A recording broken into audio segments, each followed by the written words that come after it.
तो हमने बीमार होने के लिए क्या वर्ड पढ़ा था, रिस्पेक्ट के साथ जब हम बोलेंगे आम, तो हमने पढ़ा था अफुदा,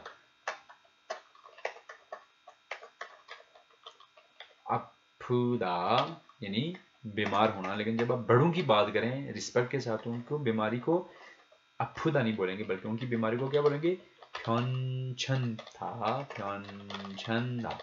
फ्योंछन था यानी कि बीमार होना, या जिसे हम उर्दू में जैसे कह सकते हैं वो, उर्दू में भी इसके लिए पता नहीं कोई वर्ड है, अलग है कि नहीं है, तबीयत नासाज है, तबीयत नासाज है ऐसे बोलते हैं ना बड़ों के साथ रिस्पेक्ट के साथ। तो फ्योंछन था, तो फ्योंछन के साथ है। अगर फाचिम हो तो शी हमने पढ़ा था, शी लाजमी लगाना है बड़ों के साथ, और फाचिम ना हो तो खाली शी लगाना था। तो फ्योंछन शी के साथ आसो या ओसो लगेगा, तो जाहिर सी बात है ओसो लगेगा तो शी यो में चेंज होगा, फ्योंछन श्योसो, फ्योंछन श्योसो कि वो तबीयत नासाज है। ये बे नून ओमनुन दे, नमाज तो नहीं है आज, आबू जी का चुम फ्योंछन, चुम थोड़े से, अब्बू थोड़े से, फ्योंछन श्योसो थोड़े से बीमार हैं इसलिए, आसो रोसो इसलिए, शिगानी इसलते वक़्त मिलते वक़्त, शिगानी इसलते, शिगान बोलते हैं वक़्त को, इसलते मिलते वक़्त, होते वक़्त, इसोयो का मतलब होता है और ओबसोयो का मतलब नहीं है, तो इसलते यानी जब वक़्त होता है, वक़्त होते वक़्त, शिगान इसलते मादा यानी कि मादा का मतलब हमने क्या पढ़ा कि हर दफा, हर मर्तबा, यानी कि हर मर्तबा जब मेरे पास टाइम होता है, वासो यहाँ पे आकर, खिदो हेयो नमाज पढ़ता हूँ, इबादत करता हूँ। तो इस पूरी लाइन का मतलब क्या बना कि आज नमाज का दिन, तो नमाज का टाइम तो नहीं है, लेकिन मेरे अब्बू चूंकि बीमार हैं थोड़े से, तबीयत नासाज है, इसलिए जब भी मेरे पास टाइम होता है, शिगान इसलते मादा, मादा का मतलब यहाँ पे बनेगा जब भी, यानी जैसे ही, जब भी मुझे टाइम मिलता है मैं आकर खिदो करता हूँ यानी इबादत करता हूँ। ये बेरुल ओमनुन दे अबू जी का चुम फ्योंछन श्योसो, अब्बू साहब, अब्बू जी थोड़े उनकी तबीयत नासाज है इसलिए, शिगानी सिलते मादा जब भी मुझे टाइम मिलता है, वासो खिदो हेयो मैं आके इबादत करता हूँ, खिदो करता हूँ। खोनू उसको क्या कह रहा है, खोनू कह रहा है आबो जी का पल्ली छुआ, छुआ जी 쇼스면 좋겠네요. 저도 기도 할게요. आज हमने ये क्या ग्रामर पढ़ी थी, अस्으면 좋겠어요, ओस्으면 좋겠어요।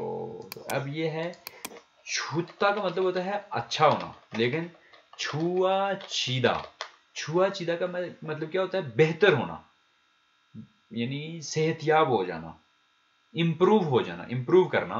छुआ चीदा के साथ भी हमने फाचिम नहीं है तो शी लगाना है, क्योंकि रिस्पेक्ट की बात हो रही है, अब्बू की बात हो रही है, तो एक्स्ट्रा हमने इसमें शी ऐड करना है। तो फाचिम नहीं है तो शी, अगर फाचिम होता तो शी लगाते जैसे हमने ऊपर लगाया था। तो यहाँ पे फाचिम चूंकि नहीं है, छुआ चीदा के साथ, छुआ चीदा है ना, दा हटा के छुआ जी शीदा, तो इसका दा हटा के अब इसको हम जो है ना अस्으면 좋겠어요, ओस्으면 좋겠어요 के साथ करेंगे। तो चूंकि यहाँ पे लास्ट वावल ई आ गया तो ओस्으면 लगेगा, तो ई यो में चेंज हो जाएगा, 추가지 쇼스면 좋겠네요। 좋겠어요 से क्या लिख लिया इसमें, 좋겠네요, ये नेयो वाली ग्रामर भी बीच में ऐड कर ली, यानी कि हैरान होना या दूसरे बंदे की तारीफ करना, ठीक है। छुआ, इसके लफ्ज मतलब क्या बनेंगे, छुआ चीशोस्म्योन, कि अगर वो अच्छे हो जाएं, अगर वो बेहतर अच्छे हो जाएं, छुगन्ने हो तो क्या ही अच्छी बात होगी, ठीक है। उसके अब्बू के लिए ये भी एक किस्म की दुआ दे रहा है। अबू जी का पल्ली, अब्बू साहब, अब्बू जी, आपके अब्बू जी यानी इसके अब्बू है ना आदित्य के, अबू जी का पल्ली, आपके अब्बू जल्दी, पल्ली का मतलब जल्दी, छुआ चीशोस्म्योन छुगन्ने हो, कि अगर आपके अब्बू जल्दी बेहतर हो जाएं तो क्या ही अच्छी बात होगी, या काश आपके अब्बू जल्द बेहतर हो जाएं, बामावरा, इसका क्या बनेगा कि काश, इसका मतलब क्या बनता है पूरे वर्ड का, काश, कि आप अपनी कोई होप या अपनी कोई विश जाहिर कर रहे हैं। इस ग्रामर की डेफिनेशन यही पड़ी थी ना, तो ये उसको दुआ, ऐसे हम भी बोलते हैं जब हमें कोई कहे जी मेरे अब्बू बीमार हैं, मेरे अम्मी बीमार, तो हम क्या कहते हैं, अल्लाह ताला की ज़ात उनको सेहत दे, हमारी दुआएं हैं कि वो जल्द सेहत याब हो जाए, ऐसे बोलते हैं ना, तो वही चीज़ है। आबू जी का पल्ली छुआ चीशोस्म्योन, छुगेन्ने हो। छो तो खीदो हल्के हो, हल्के हो। ये हमने ग्रामर क्या पढ़ी थी कि अब जब कोई किसी बंदे का इंटेंशन करता है कि ये काम बस फौरी करना है, छो तो मैं भी, खीदो हल्के हो मैं भी दुआ करूंगा, मैं भी दुआ करूंगा कि आपके अब्बू जल्द से याब हो जाएं। अब मैं इसकी एक दफा रीडिंग करता हूँ, आपने इसकी ट्रैक को भी बार बार सुनना है और सुन सुन के आपने इसके मीनिंग्स को भी मेमोराइज करना है, क्योंकि जो आपका लिसनिंग का पेपर होगा ना उसमें इसी तरह की कन्वर्सेशंस आएंगी, तो ये आप बार बार ये कन्वर्सेशंस को, ट्रैक्स को सुना भी करें और उसके मीनिंग्स को समझा भी करें, क्योंकि मैंने बड़े डिटेल से आपको पढ़ाया होता है, ठीक है।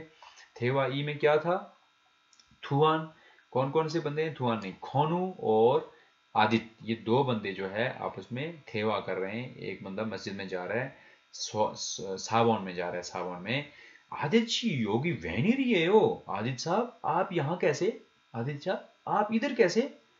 तो आदित्य क्या कह रहा है, योगी इस्लाम सावन एक हितवार वास्यो, मैं यहाँ पे इस्लामिक मस्जिद में नमाज पढ़ने के लिए, इबादत करने के लिए आया हूँ। उन्होंने घूमियो आनिंदे, उन्होंने तो किए बेरुल थिरियो, आज तो जुमा नहीं है, आज भी आप नमाज पढ़ेंगे, नमाज पढ़ने के लिए आए हैं, नमाज पढ़नी है आपने। तो आदित्य क्या कर रहा है, ये बेरुन ओमनुंदे तो ओमनुंदे आबो जी का चुम फ्योंछन शोसो, कि आज नमाज तो नहीं है, नमाज का टाइम तो नहीं है, लेकिन मेरे अब्बू थोड़े, चुम का मतलब थोड़े, फ्योंछन शोसो बीमार हैं, थोड़े बीमार हैं, उनको फ्योंछन शोसो, इसलिए शिगानी सिलते मादा, जैसे ही जब मुझे वक़्त मिलता है, मादा का मतलब यहाँ पे क्या होगा, यानी हर दफा जब मुझे वक़्त मिलता है, यानी जैसे ही मुझे वक़्त मिलता है, शिगानी सिलते मादा वासो यहाँ आकर खिदो हेयो मैं इबादत करता हूँ। दूसरा फिर खोनू, उसको दुआया जुमले क्या कह रहा है दुआ में, आबू जी का पल्ली छुआ ची शुस म्योन छुगन्ने हो, काश आपके अब्बू जल्द सेहतयाब हो जाएं, या आप अगर आपके अब्बू जल्द, पल्ली जल्द, छुआ चिशोस्यमन, छुआ चिशोस्यमन जल्द बेहतर हो जाए तो छुगन्ने हो अच्छी बात है, या बहुत अच्छा होगा।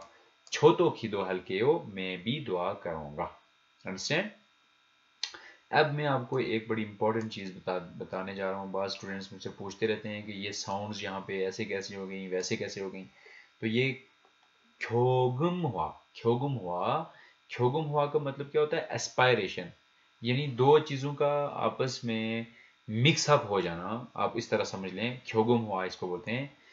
तो इसका रूल क्या है, पश्चिम, अगर किसी भी वर्ड का पश्चिम आ जाए, खियक, थीगत, फियक और जियत, इनको याद रखने का आसान तरीका क्या है कि इनकी जोड़ियां हैं अल्फाबेट्स में। खियक की भी जोड़ी है खियक, थीगत की जोड़ी भी है थीगत, फियप की भी जोड़ी है फियप, और जियत की जोड़ी भी है छियत। या फिर दूसरे लफ्जों में आप इसको इस तरह भी मेमोराइज कर सकते हैं कि जिन जिन अल्फाबेट्स के संग बनते हैं, यानी डबल कॉन्सोनेंट्स बनते हैं, उन अल्फाबेट्स की बात है। खियक का भी संकियक बनता है, खियक और संकियक, थीगत और संग तीगत, बियप और संग बियप, जियत और संग जियत।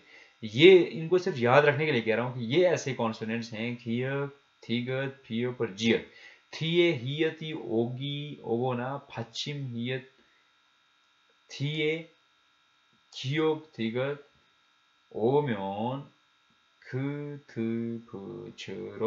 발음해요। अगर सिंपल मैं आपको ये समझाऊं कि अगर ये वाले जो वर्ड्स हैं, अगर ये जो वर्ड्स हैं चार, कितने हैं, चार हैं टोटल, जिनका डबल भी बनता है ज़हन में रखने के लिए, खियक, थीगत, फियक और चियत, ये अगर फाछिम में आ जाएं और इसके फौरन बाद हियत आ जाए, फाछिम में आ जाए इसके फौरन बाद क्या आ जाए, हियत आ जाए, तो ये अपने दूसरे जो जुड़वा, मैं आपको जुड़वा भाई कहता होता हूं मैं उनको अपने लेक्चर्स में, जो इनके जुड़वा हैं दूसरे, उनकी साउंड निकालेंगे। खियक जो है इस खियक की साउंड निकालेगा, तीगत जो है वो थीगत की साउंड निकालेगा, बीअप जो है वो फीअप की साउंड निकालेगा, जीयत जो है वो छियत की साउंड निकालेगा। कब, जब ये फाछिम में आ जाए और इनके फौरन बाद हियत आ जाए। जैसे कि ये मिसाल है, ये देखें, ये बीअप आ गया, फौरन बाद हियत आ गया, ये कियक आ गया, फौरन बाद हियत आ गया। और दूसरा क्या है कि अगर फाछिम में हियत आ जाए, फाछिम में, और इसके फौरन बाद इनमें से कोई आ जाए, तो फिर भी ये यही वाली साउंड्स निकालेंगे, खियक, थीगत, फियक और छियक। बड़ा इजी है, ठीक है, इसको आपने बड़े ध्यान से देखना है। ये देखें, यहाँ पे पश्चिम